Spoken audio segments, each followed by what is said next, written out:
Actually on. Nope. Right. It's not on.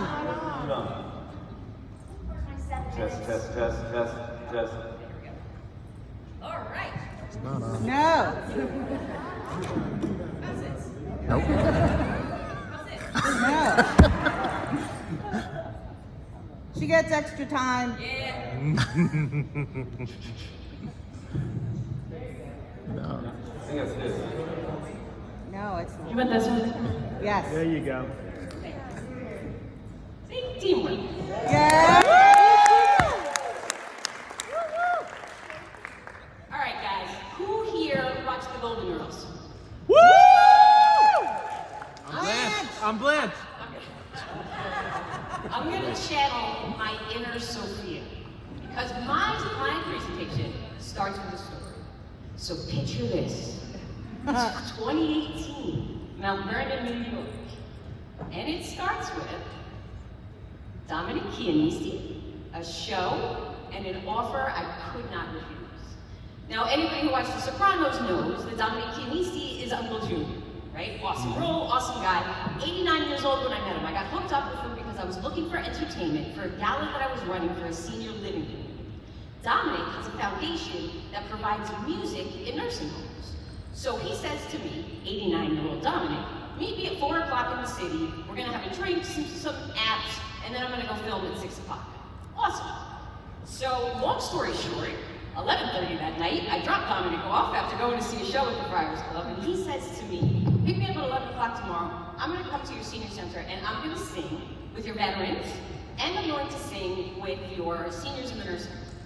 So going forward, that following day, oh my gosh, that's in the wrong section. There we go.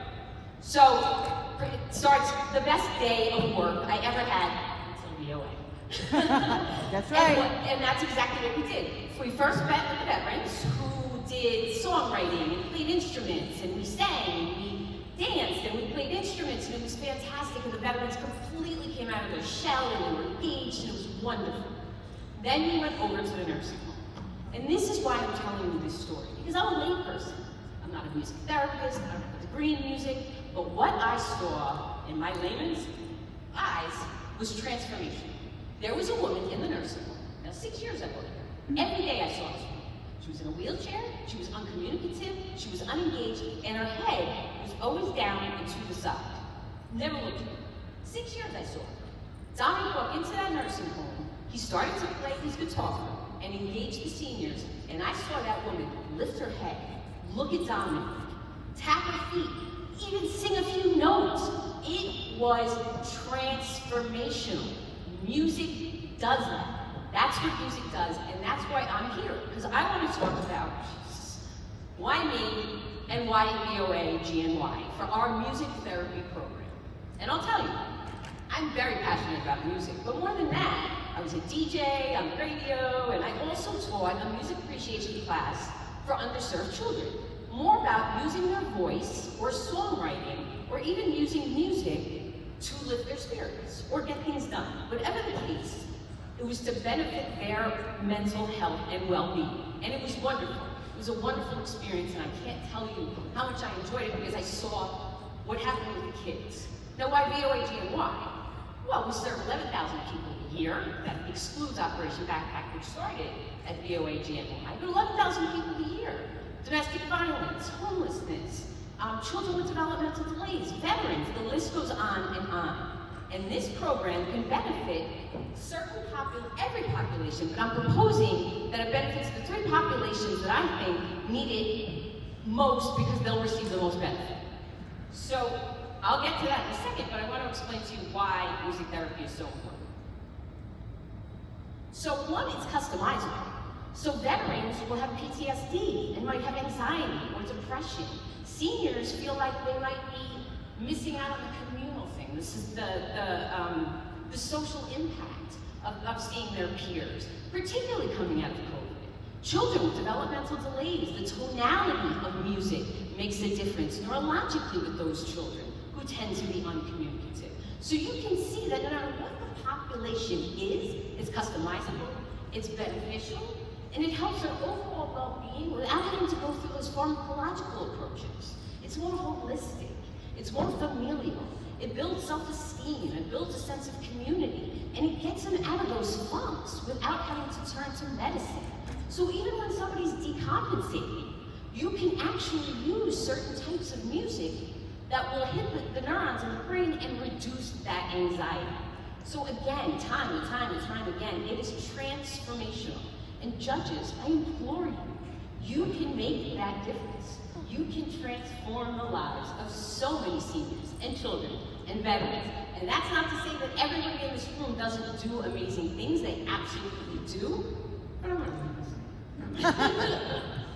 So this is what I'm asking, judges, is to transform the shark-infested waters of anxiety, depression, mental illness, particularly coming out of COVID where we're seeing our clients with more trauma than we ever have, and bring them into the open waters of hope, happiness, and healing through music therapy, through this program with a generous gift from the judges and VOA National through this program.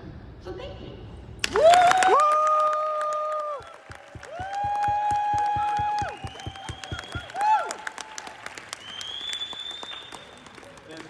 Fantastic. So, judges, Jerry, I'm going to turn it to you first. You know, there's a person with a personal story and an understanding for what these populations. Jerry, I apologize. Is that on? We should Is that on? have been on the nomads. It's on. I know a lot about this. My daughter started out in college to be a musical therapist and gave it up because she didn't see at the time much of a future in it. So I am unfamiliar with this. My question is, and I saw one mention of a cost there. It seems to me that a lot of this could be donated. So I wondered what you're going to do with the $5,000, $15,000 if you get it, or the $5,000. And once you've gone through that money, what happens next? Where does it raise money? How do you create the revenue so that it's sustainable? So I'm going to answer that with a 20-second story. One of the things that I didn't mention in my experience is I used to run a music therapy program at the senior center. It was difficult to find volunteers that would do music therapy. We also had a lot of interns. So there's a lot of laws are changing where you can apply for Medicare reimbursement through music therapy. So it has to be clinical, it has to be certified, those regs have to be met. Your daughter can certainly speak to this. So as far as the sustainability, I believe that we will see within this 12 programs, 8-week programs, I think we'll see the benefits, that we will then have the metrics in which to go out and get funding from either individuals or foundations. And I know there's plenty of foundations because, again, I ran that program and I got the funding through that. Great, thank you. Haley? Yeah, absolutely. So if I give you $1 million more than Mr. Cuban, my question is, are you able to get a few more larger artists and be able to scale this to all the other affiliates? Ooh. I would love to do that. So that, to me, sounds like a yes or no question, so I'm gonna go yes. And how would you do that? Well, so again, that would be again based on what we can pull from this program in the time frame in which we have it. Because I do think, so when I worked at the senior center, I worked with, and you might know this, the Institute for Music and Neurologic Function.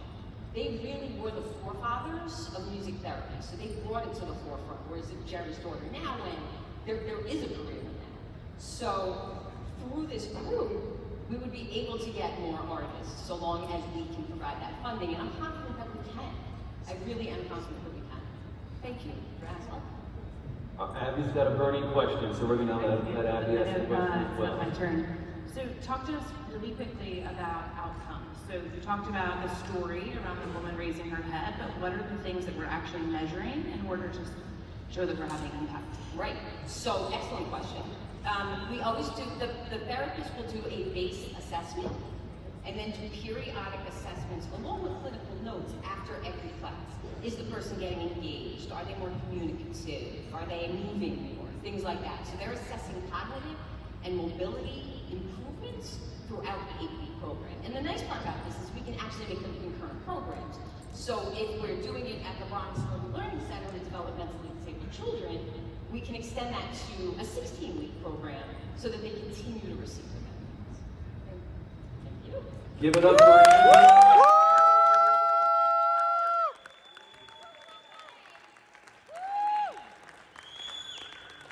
I'm going to leave you guys with something because everybody gets a gift for something, right?